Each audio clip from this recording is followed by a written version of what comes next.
Hey everyone, ready to dive deep into some English fluency secrets? Let's do it. Today we're tackling how to make your English conversations smoother and more natural. And we've got some really cool strategies pulled straight from the source material, like really fascinating stuff. Yeah, I gotta say, when I first saw this material, I was a little skeptical Yeah, I hear ya. because some of this advice actually kind of goes against a lot of the traditional English learning stuff. Totally. But the more I looked into it, honestly, it started to make a lot of sense. It's like it just clicks when you really think about how people actually talk, you know? Exactly. Like take conversation fillers, for example. You know, those ums, likes, and you knows. Yeah, the things we're always told to get rid of. Right. Like don't use those. You'll sound unprofessional. Mm-hmm. But the source material actually says that using these fillers can make you sound more fluent. It sounds crazy, right? It does. But then when you think about it, I know, right? native speakers use them all the time. All the time. Well, And it's not like they're trying to sound unprofessional. They're just talking naturally. so how does that even work? Well, think about it this way. When we use fillers, it gives us a little bit of time to think. Yeah, a little pause. Right. And it also signals to the other person that we're not finished talking yet. So it keeps the conversation flowing. Exactly. Like if you're having a conversation with someone and they just stopped dead in their tracks every time they needed to think of a word, it would feel really awkward. It would be so choppy. Yeah, exactly. Oh. But those little fillers just smooth everything out. Okay, so we shouldn't be afraid to use fillers. Not at all. In fact, you should actually practice using them. Really? Yeah, but of course, it's about finding the right balance. Like you're not going to be throwing in ums and likes every other word. Right. It's more about strategically using them to give yourself time to think and to create a more natural rhythm. So what are some examples of fillers that we could try using? Well, are pretty universal, is another good one. And then you have things like, well, like, sort of, kind of. There are tons of options. So how do we know which ones to use?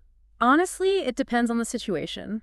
Like, well is a pretty safe bet in most contexts, but something like might be a little too informal for a job interview, Makes sense. It's really all about context and getting a feel for what sounds natural. Okay, so we're using fillers strategically. What else can we do to sound more fluent? Well, the source material also talks about the music of English. The music of English, what's that all about? It's about going beyond just the words themselves and paying attention to the rhythm and intonation of your speech. I'm not sure I follow.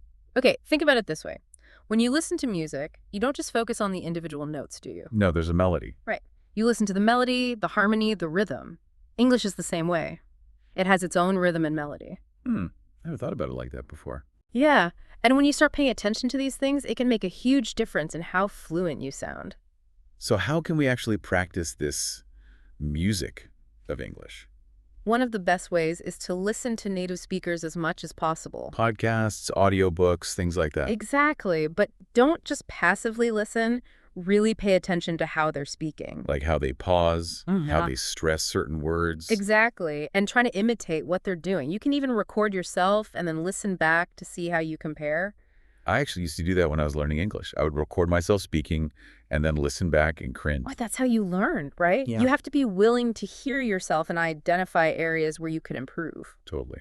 Okay, so we're using fillers. We're paying attention to rhythm and intonation. What about vocabulary? Well, vocabulary is obviously important, but the source material emphasizes building a contextual vocabulary. Contextual vocabulary, what does that mean?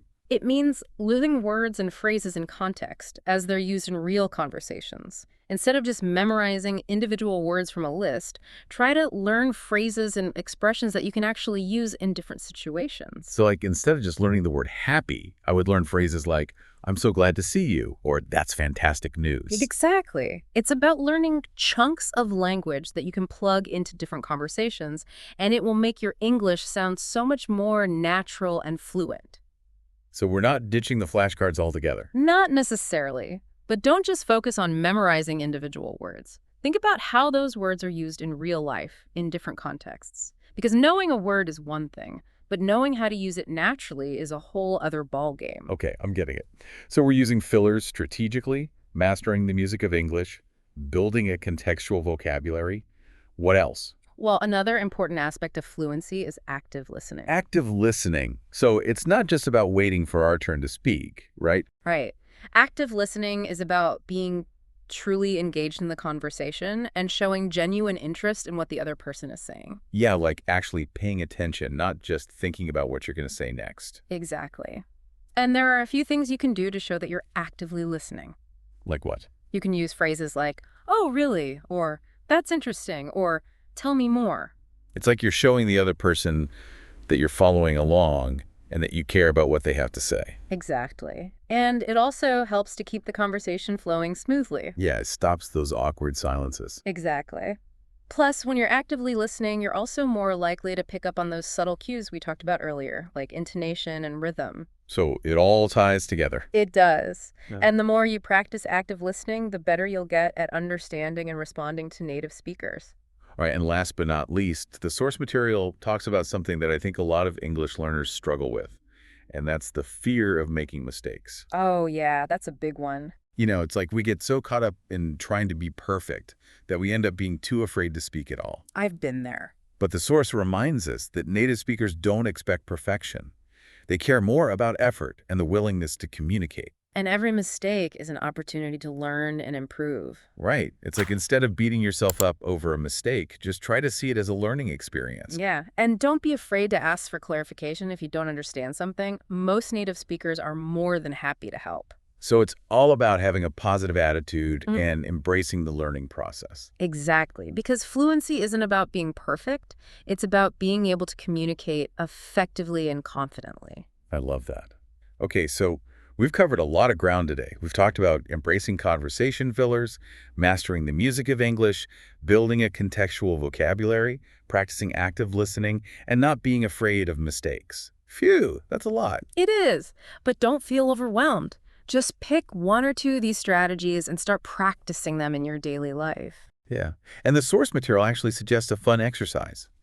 Have a 2-minute conversation with yourself in English. Yeah, pick any topic you like and just talk. You can even record yourself and then listen back to see how you did. It's a great way to identify areas where you can improve. Exactly. And the best part is you don't have to worry about making mistakes because no one's listening. Exactly. And remember, consistency is key. Even just 10 minutes of daily practice can make a huge difference over time. Absolutely. So as you continue on your English fluency journey, think about this. What personal methods or resources will help you take these strategies to the next level? There's no one-size-fits-all approach here. It's all about finding what works for you. And remember, the ultimate goal is to communicate effectively and confidently, not to achieve some mythical level of perfection. Well said. And enjoy the process. Absolutely. Thanks for joining us for this deep dive. Until next time, happy practicing.